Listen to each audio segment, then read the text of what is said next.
Chapter 9. Wisdom of the Heart. "Merlin! Morgan!" shouted Annie.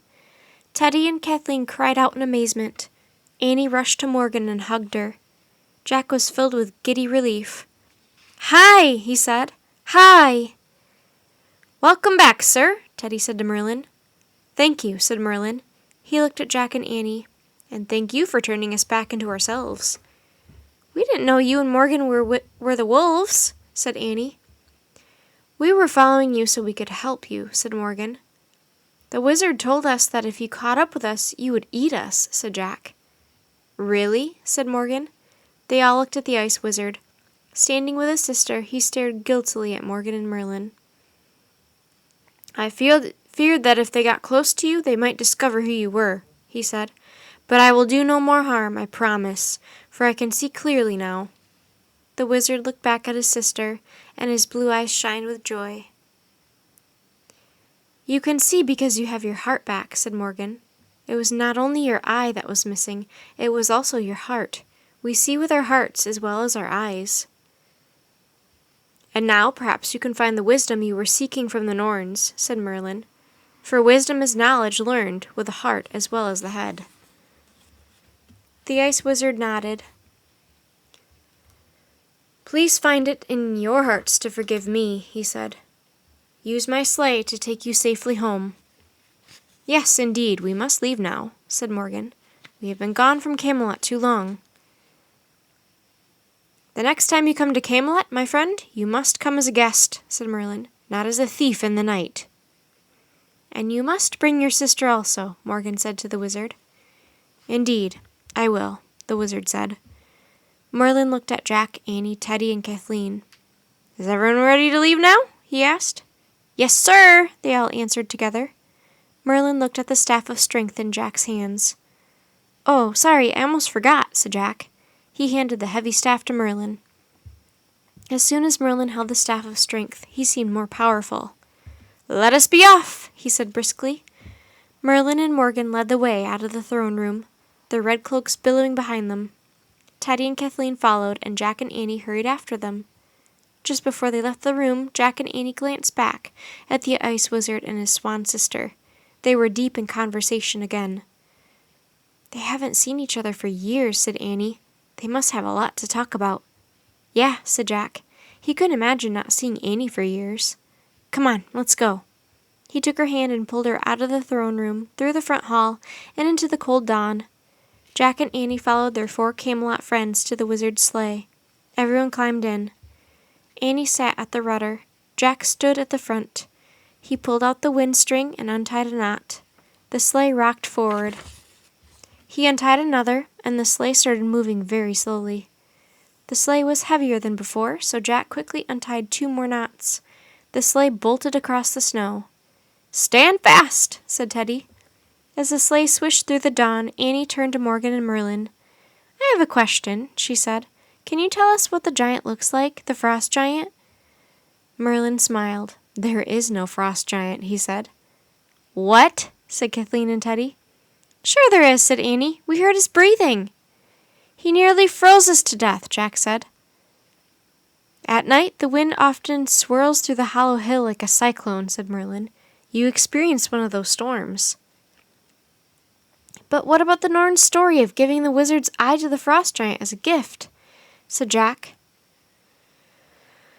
"Many ancient peoples believe that the forces of nature are actual giants or monsters," said Morgan. "The Norns are the last of their kind. They hold to the idea that the frost giant is a living creature who haunts the hollow hill. In truth, the frost giant never accepted their gift because there is no frost giant." Jack shook his head. "We believed what the Norns believed. They told us we'd freeze to death if we looked directly at the frost giant." "And we believed what the wizard told us, too," said Annie, "that the wolves would eat us if they caught up to us. People often try to convince us that the world is scarier than it truly is," said Morgan. Right now the world didn't seem at all scary to Jack. Everything was calm and bright. Soft rose-colored light was breaking through the morning clouds. "Today's the first day after the winter solstice," said Morgan.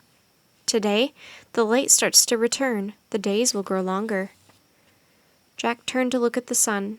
He caught sight of the treehouse sitting on top of a snowdrift not far away. Jack tied a knot in the wind string. He tied 3 more, and the sleigh came to a stop at the foot of the snowdrift. Merlin looked at them. "On the winter solstice, you showed great courage," he said. "You endured storms and terror and extraordinary cold. You reunited the Ice Wizard and the Swan Maiden, and perhaps most important, you retrieved my Staff of Strength. I thank you." "Sure," Jack and Annie said modestly. "You have done so much for the kingdom of Camelot on your last 4 missions," said Merlin. "On your next adventure, you will have a mission back in your world, in real time, not in the time of myth and magicians." "We will call for you again soon," said Morgan. "Great," said Annie. Jack and Annie climbed out of the sleigh. They looked back at Teddy and Kathleen. "I hope you will help us with our next journey, too," said Annie. Teddy smiled. "If we all work together, we can do anything, aye?" he said. "Aye," said Jack and Annie together. Then they turned and trudged up the snowdrift. At the top, they climbed into the window of the treehouse. Once they were inside, they looked back. The sleigh was gone. "Bye," Annie said softly. Jack picked up the small gray stone from the floor. He pointed at the words Frog Creek in the wizard's message. "I wish we could go there," he said. The wind started to blow. It blew harder and harder. Then everything was still. Absolutely still. Jack opened his eyes. They were back in the Frog Creek woods. No time at all had passed while they'd been gone. It was almost twilight. Snowflakes fell like tiny feathers outside the treehouse window. Annie shivered. "I'm cold," she said. "Here, take my scarf," said Jack. He pulled off his scarf. "No, you need it," said Annie. "No, take it. I'll be okay." Jack put his scarf around Annie's neck. "What will you tell Mom when she asks about your scarf?" he asked. "I'll just tell her the Sisters of Fate took it as payment for telling us how to find the eye of the Ice Wizard in a hole in the Hollow Hill," said Annie. "Right," said Jack, laughing. "We better get home before dark," said Annie. She started down the rope ladder. Jack followed her. As they stepped onto the ground, Jack remembered the wind string.